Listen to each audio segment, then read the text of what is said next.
সোনাম ওয়াংচুকের অবৈধ গ্রেফতারিতে হস্তক্ষেপের আবেদন করে এবং অবিলম্বে তার মুক্তির আর্জি জানিয়ে রাষ্ট্রপতিকে চিঠি লিখলেন সোনামের স্ত্রী গীতাঞ্জলি আংমো।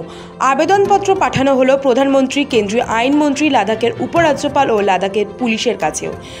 এমনকি সুপ্রিম কোর্টেরও দ্বারস্থ হয়েছেন লাদাখের অধিকার তথা পরিবেশ সংগঠক সোনাম ওয়াংচুকের স্ত্রী গীতাঞ্জলি। স্বামীর মুক্তির দাবি জানিয়ে তিনি প্রশ্ন তুলেছেন, কেন সোনামকে জাতীয় নিরাপত্তা আইন এবং সন্ত্রাস দমন আইনে গ্রেফতার করা হয়েছে। গত সপ্তাহে সোনামকে লাদাখ থেকে গ্রেফতার করে যোধপুরের কারাগারে আটকে রাখা হয়েছে। তার মুক্তির দাবিতে দেশব্যাপী মানবাধিকার সংগঠন এবং রাজনৈতিক দলগুলি সরব হয়েছে। জম্মু কাশ্মীর পুনর্বিন্যাস আইন 2019 সালে পাশ হওয়ার পর থেকেই লাদাখের ষষ্ঠ তফসিলের দাবিতে আন্দোলন করেছেন লাদাখবাসী। এই আন্দোলনের অন্যতম প্রধান মুখ আন্তর্জাতিক পুরস্কার জয়ী সোনাম ওয়াংচুক।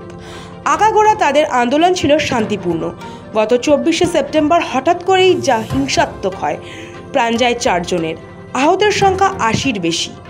এরপরেই জাতীয় সুরক্ষা আইনে গ্রেফতার করে যোধপুরের জেলে নিয়ে যাওয়া হয় সোনামকে। আগেই দীর্ঘ 2 সপ্তাহ অনশনে থাকা সোনামের শারীরিক অবস্থাও একেবারে ভালো নয়। এই পরিস্থিতিতে গীতাঞ্জলির অভিযোগ, আটক করার পর থেকে সোনামের সঙ্গে কোনো যোগাযোগ করা যায়নি। এক কাপড়ে তাকে নিয়ে যাওয়া হয়েছে পৈতৃক ভিটে থেকে।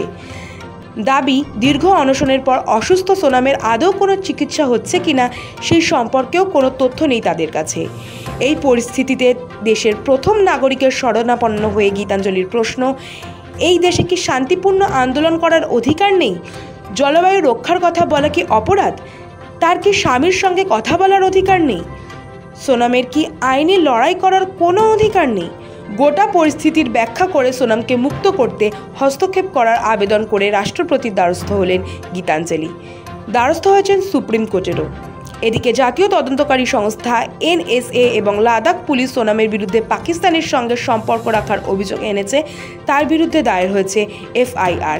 বাংলাদেশের প্রধান উপদেষ্টা মোহাম্মদ ইউনূসের সঙ্গেও সোনামের একটি ছবি সমাজ মাধ্যমে ভাইরাল করে দেওয়া হয়েছে। সোশ্যাল মিডিয়ায় প্রচার চলছে ইউনূসের সঙ্গেও সোনামের উদ্দেশ্য প্রণোদিত যোগাযোগ ছিল। তবে সুপ্রিম কোর্টে সোনাম পত্নী অভিযোগ করেছেন তার স্বামীকে পরিকল্পনা করে দেশবিরোধী তকমা দেওয়া হচ্ছে। তিনি গোপনে পাকিস্তানে যাননি। ভারত সরকারের অনুমতি নিয়ে পরিবেশ সংক্রান্ত আন্তর্জাতিক আলোচনায় অংশ নিতে গিয়েছিলেন। সোনামের স্ত্রী মামলায় বলেছেন তার স্বামী স্থানীয় মানুষের দাবিতে আন্দোলন করছেন, এর সঙ্গে পাকিস্তানের কোনো সম্পর্ক নেই। ব্যুরো রিপোর্ট, সময়, কলকাতা।